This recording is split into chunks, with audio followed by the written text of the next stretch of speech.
Here we have the new 2026 Toyota Corolla Cross.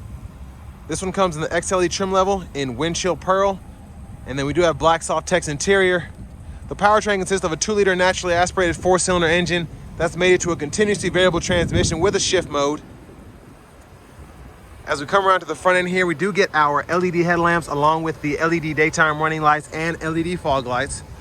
The lights don't dance like that. That's just how my camera's picking them up, but absolutely love the XLE trims on these, especially with just how this one's loaded out. It has a few black badges and things of that nature to just make it look that much cooler. These wheels are going to be 18-inch alloy.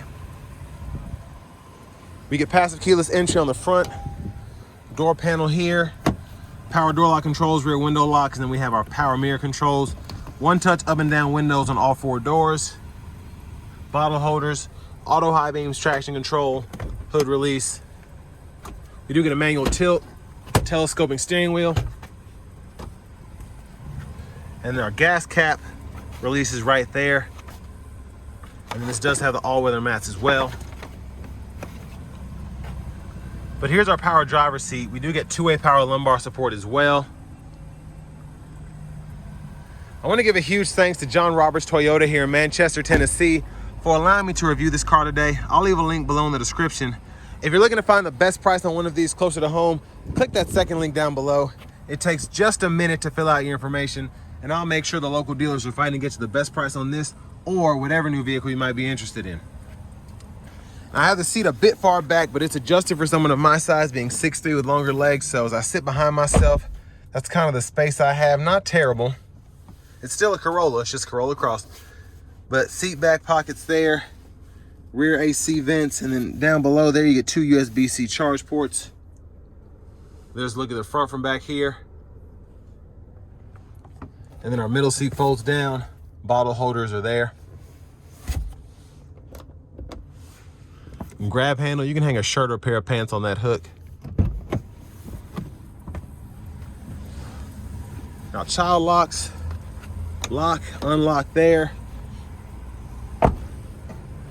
And there's the gas cap. Sorry for the wind noise, but takes regular, no problem. There are the crossbars. Now as we come around to the back end here, this XLE does get the upgraded LED tail lights, which I do like. They look really good. There's a look underneath the vehicle itself. And this is the black badging I'm talking about. That it's just a nice touch, I think. But here's the cargo space behind the second row. Kind of get a short side pocket on both sides there. It's nice to have. And then you can lift up this mat, and there's a spare and your jack and all that there. Also get a nice cargo shade as well that's integrated. And then top tethers are on the back of the seats themselves.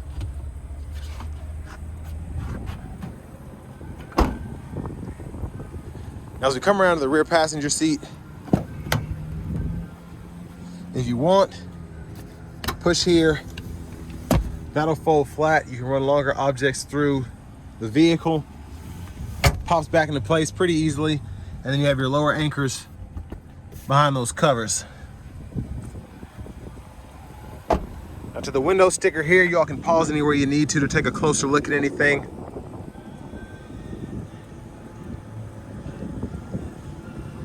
And then a bunch of random options here. Kind of hard to see with the glare how much they are, but $33,711 is the sticker price. And then you're getting 31 city, 33 highway. Front passenger seat here is manual 4-way, so seat back, seat bottom there. And then our glove compartment is down below. We do get our owner's manuals as well.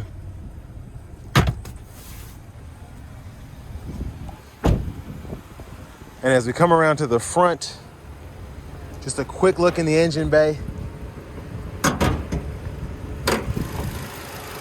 And there's that 2-liter naturally aspirated 4-cylinder.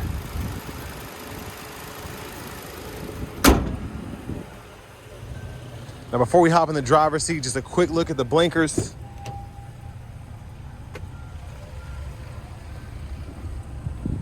So again, LED on the back there. We get them in the side mirrors as well. And then up front, so all LED for the turn signals, which is great.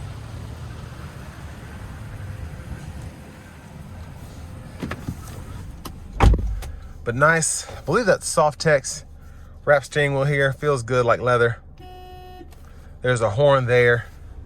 Over here to the screen, love the bigger screen. We get the Experience Drive Connect. If you want to sign up for that subscription, you get cloud navigation, destination assist, intelligent assist. Audio sources, you have Amazon Music, Apple Music, and then you also have the radio, which includes the AM, FM, and XM. Now, I do wish we had a knob for the volume, but I mean, you have the buttons here, and then you have the button over there, which I'll go over here momentarily. But when things like that happen, it's kind of hard to turn the music down. You don't have a knob you can just hit really quickly. But vehicle alerts, trip info is right there. And then your general settings include your language and units that you can adjust there, date and time, Wi-Fi. If you want that hotspot, you have that. And then our apps and whatnot are down below. I do like that we have a power button here. So if you want to use that to shut the system down, you can. There are your hazards. Backup camera, we do get the guidelines that follow you as you turn the steering wheel. You can also adjust the camera angle as well in terms of how wide it is. Dual zone automatic climate controls, which is nice. We can adjust temperature for either side, sync and unsync there, and then set the auto mode there, adjust fan speed, fan direction. You have the eco heat and cool, cut the whole system off here. And if you want the S-Flow where it's not blowing in the back, you just push that button there. And down here we have our wireless charging pad on this side, and then you can put your phone here on that side. And then we do have the heated seat controls. Gotta get the shifter out of the way, I apologize. So both sides heated seats, and then your auto stop toggle is there. USB-C ports right here, which I think is pretty interesting. It's an interesting place to put it, but okay. Your automatic brake hold is there. You can toggle that on or off. And then your electronic parking brake, you pull up to engage, hit the brake, press down to disengage. And then for the shifter, just pull the lever, reverse neutral drive, come over here. You can get that shift mode there if you want. And it'll show you what quote unquote gear you're in the middle part of the gauge cluster there. Bottle holders are here. Center console cubby space, you have a 12 volt and a USB-C charge port. And then there is a look at the back seat from up here. The lights. And there's your vanity mirror. But left side stock of the steering wheel, blinkers, your low beams, fog lights, and then intermittent wipers are on this side. One time off, intermittent low, high. We can adjust that intermittent frequency here, and then your rear wiper right there. Push back for that fluid, pull up for the front. Left side of the steering wheel itself, these 4 arrows help you go through the middle part of the gauge cluster, so you can hold the OK button and change the settings within each menu you have set up. So you have 3 different ways to really toggle this, which I like, so you can set up your own gauge faces in a sense, which is pretty neat. And then you have Bluetooth, volume controls, voice recognition. This mode pushes you through the audio sources. You can go through the track list, radio station presets there. And then with the driving support system, the Safety Sense 3.0, we can hit adaptive or go to regular cruise there, adjust the gap adjust for the adaptive cruise, set your speed, cancel, turn the lane keeping system on or off, and then when everything's activated with the Safety Sense, you can hit that for the driving support, so that'll give you the adaptive cruise and the lane center in there. Push button start. Finally, here's your key fob. But next, let's go ahead and take this 2026 Corolla Cross XLE out on the road for a test drive. So starting the test drive in this Corolla Cross XLE here, it's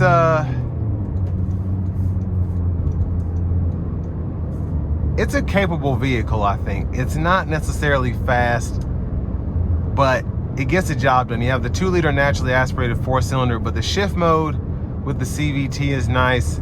Having the manual mode, I just think is a big plus on a vehicle like this. Just makes it more fun to drive.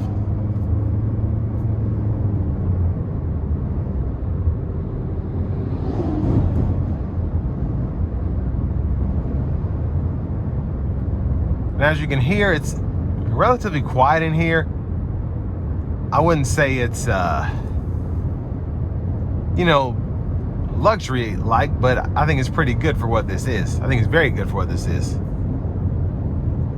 For whatever reason, I can't get the, or maybe it's just me how I'm looking at it. I was trying to get the lane centering more center.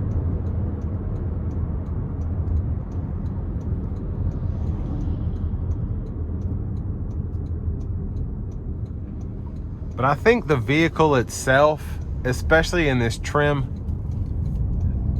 it does a lot for me. I love having the bigger screen. I can just barely see the hood in front of me. Like the controls here for the AC, because we have buttons and knobs. It's not through the touchscreen, but they still look nice. They still don't look dated in that sense.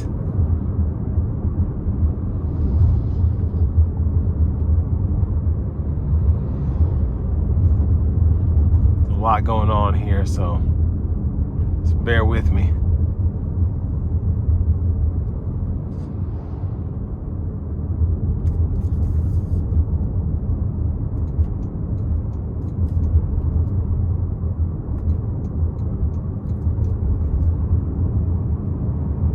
But I'm hearing just a small rattle here and there. With a new vehicle, it's always hard to tell because there could be one thing loose. There could be something that a customer left in the back that was test driving the car. You never know. But overall, nice sound acoustics in here. Even on this industrial road, tires aren't overly loud. I can hear them, but it's a nice hum to it. It's not like off-road tires or anything like that. But it's just, it really is a Corolla Cross, and that's why I like the car, because it feels like, I think of the Chevy Trax, the Honda HR-V, the Hyundai Kona when I drive this thing, where you have space, but it's not a traditional feeling SUV. It really is like a compact car that they wanted to make an SUV, if that makes sense. So they did a good job there. And a lot of people, they like the Corolla, but they're like, if I just had a little bit more room, I wouldn't have to go up to a RAV4, I wouldn't have to go up to a Camry. So with the Corolla Cross, you get the driving maneuverability, ease of parking of the Corolla, but you also have the cargo capacity that's been increased as well. Whether you're talking about passenger space or room behind the second row.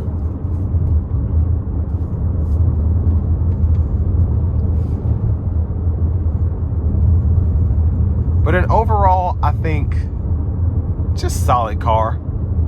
Again, you still have a Corolla here under it, so you have that reliability to back it up. Again, the maneuverability.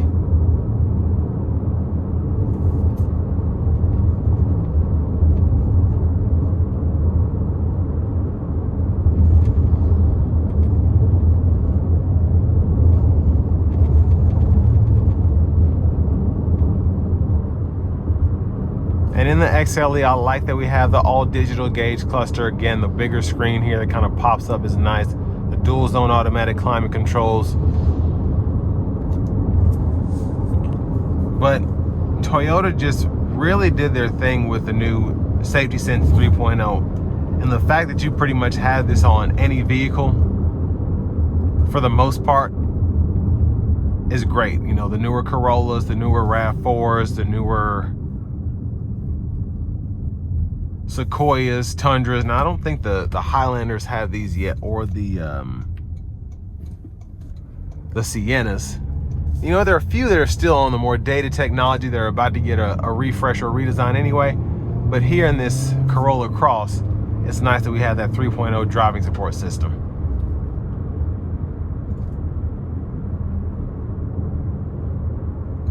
But I'm gonna use the manual shifts here. I'm just curious. We're gonna give it a pull here. We're not gonna floor it, but we're gonna give it something. Here we go.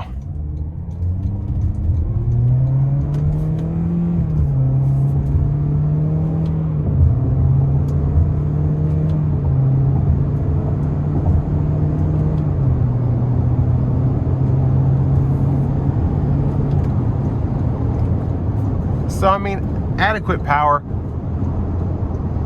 It's 2-liter naturally aspirated, it's a CVT. Again, I wasn't flooring it. So it did what it did. So I respect it.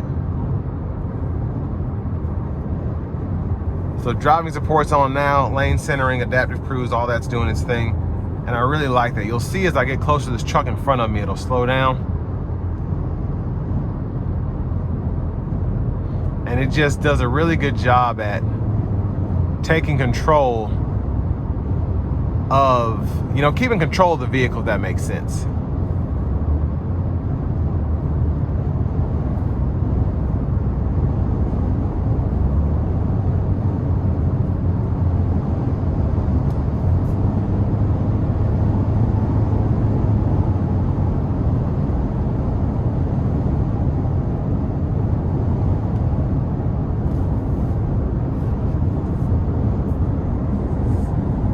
Now, as you get up to speed in this on the highway, you get a little bit more wind noise than what you might anticipate, but it's not terrible. Radio would drown that out. I always have mine on, so. And it's not necessarily bad, it's just present.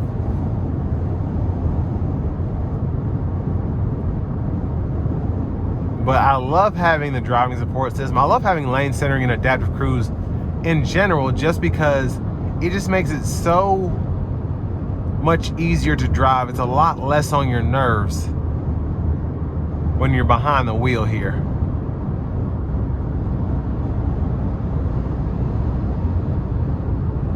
Because everyone else on the road has no idea what they're doing.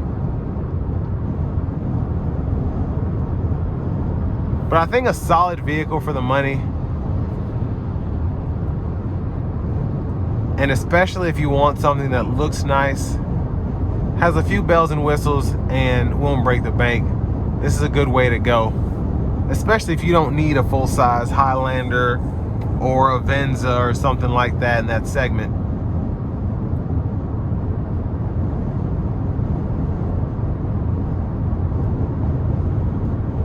But I could do this all day. I love having this. I wish I had these on all of my vehicles. Unfortunately, I don't.